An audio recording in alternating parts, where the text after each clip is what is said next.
Sahabat setia Go Warrior dikasih Tuhan, Shalom. Hari ini adalah Senin 29 Juni 2020. Hari ini adalah hari raya besar dalam gereja Katolik, karena kita merayakan dua orang rasul besar, yakni Santo Petrus dan Paulus. Suatu ketika saya pernah bertanya kepada Bapak Kardinal Ignatius Suharyo, Uskup Keuskupan Agung Jakarta. Bapak Kardinal, ikon yang ada di cincin Bapak Kardinal itu apa ya? Lalu beliau membalas bertanya kepada saya, menurut Romo ini gambar apa? Lalu saya mengamati cincin itu dari dekat, dan saya mendapati ada dua orang di dalam cincin itu. Dan saya menebak, Bapak, betulkah ini adalah Santo Petrus dan Paulus? Dan ternyata benar. Mengapa dua santo ini menjadi rasul besar di dalam gereja dan dijadikan ikon di cincin kardinal? Jawabannya adalah karena Santo Petrus dan Paulus adalah soko guru gereja. Demikian juga dengan seorang kardinal yang menjadi soko guru di dalam gereja. Santo Petrus adalah seorang nelayan yang dipanggil untuk mengikuti Yesus bersama dengan saudaranya Andreas.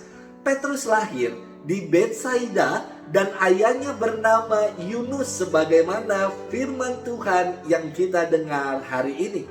Kepada Santo Petrus, Yesus memberikan kunci kerajaan surga dan mendirikan gerejanya di atas dasar batu karang. Santo Paulus juga merupakan rasul yang sangat luar biasa. Ia lahir di Tarsus dan menjadi murid dari Gamaliel, seorang pengajar terkemuka di Yerusalem. Santo Paulus mendapatkan pengalaman titik balik dalam perjalanannya ke Damsyik. Dulu Santo Paulus menjadi pengejar-pengejar orang-orang yang mengikuti Kristus. Lewat pengalaman titik balik itu, Santo Paulus diubah menjadi pengajar dan rasul bangsa-bangsa. Kita bersyukur hari ini kita merayakan dua soko guru gereja, Santo Petrus dan Paulus. Mari kita renungkan firman Tuhan dari Injil Matius 16 ayat 13 sampai dengan 19.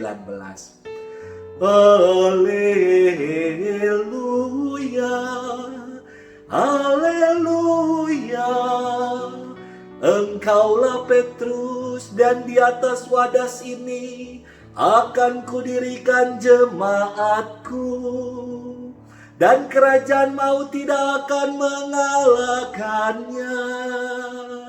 Haleluya, haleluya. Tuhan bersamamu dan bersama rohmu.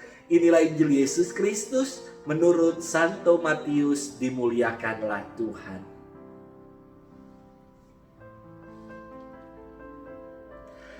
Setelah Yesus tiba di daerah Kaisarea Filipi, ia bertanya kepada murid-muridnya, "Kata orang, siapakah anak manusia itu?" Jawab mereka, "Ada yang mengatakan Yohanes Pembaptis, ada juga yang mengatakan Elia, dan ada pula yang mengatakan Yeremia atau salah seorang dari para nabi." Lalu Yesus bertanya kepada mereka, "Tetapi apa katamu? Siapakah aku ini?" Maka jawab Simon Petrus, "Engkau adalah Mesias, anak Allah yang hidup."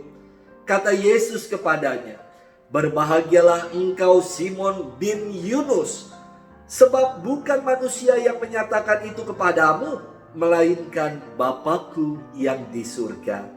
Dan aku pun berkata kepadamu, engkau adalah Petrus, dan di atas batu karang ini aku akan mendirikan jemaatku, dan alam maut tidak akan menguasainya.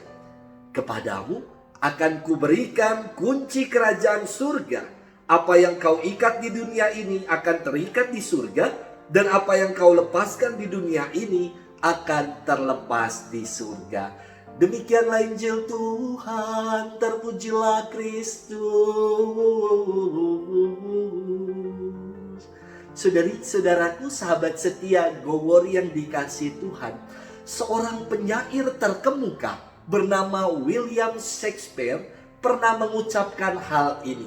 Saya ingin ambil sesuatu untuk kita sekalian.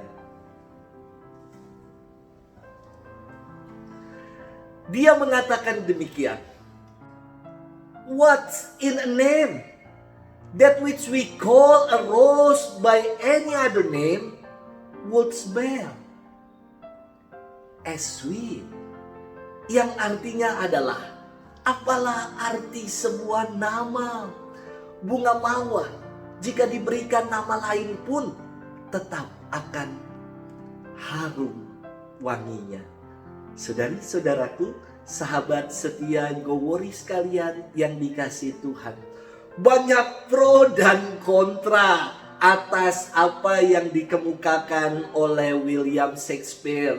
Karena ada yang mengatakan nama adalah doa dan pengharapan yang diberikan oleh orang tua kepada kita. Namun jauh lebih dalam, William Shakespeare ingin menggali kualitas kedalaman, kesejatian dari penamaan diri kita.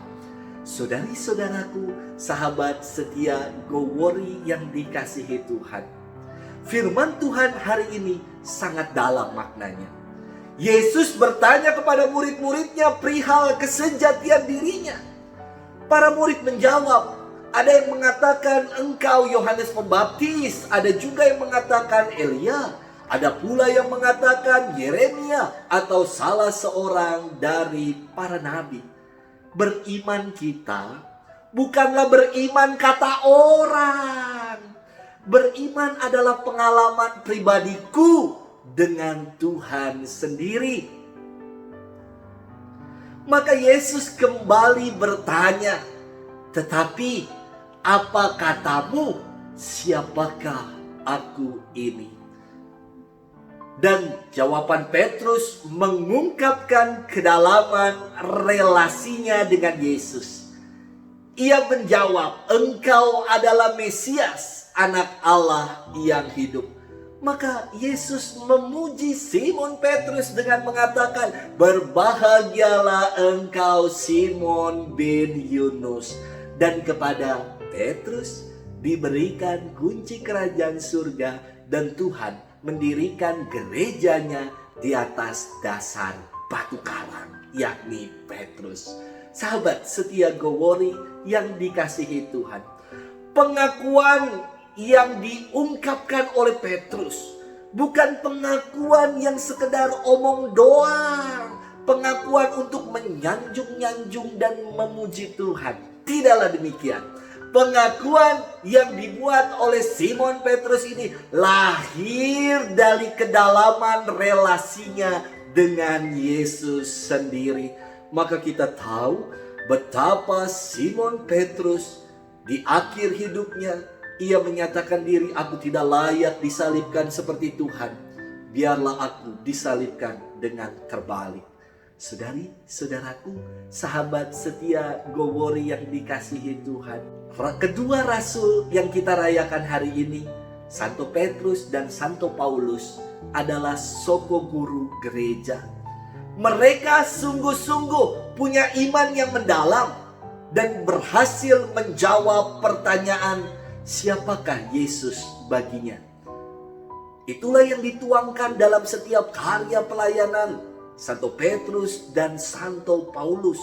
Ia menjadi pewarta kabar sukacita di mana-mana.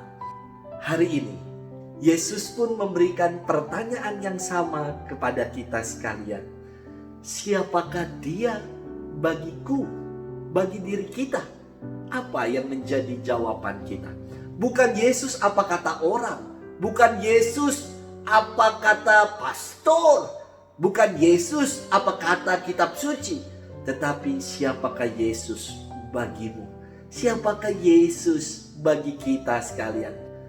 Semoga dengan menjawab pertanyaan Tuhan ini, pengenalan kita akan Tuhan bukan sekedar mengenal siapa Dia, tapi kita sungguh mengalami, mengamini, merasakan kuasa kasih Tuhan yang luar biasa di dalam hidup kita. Semoga Tuhan memberkati kita sekalian di dalam nama Bapa dan Putra dan Roh Kudus. Amin.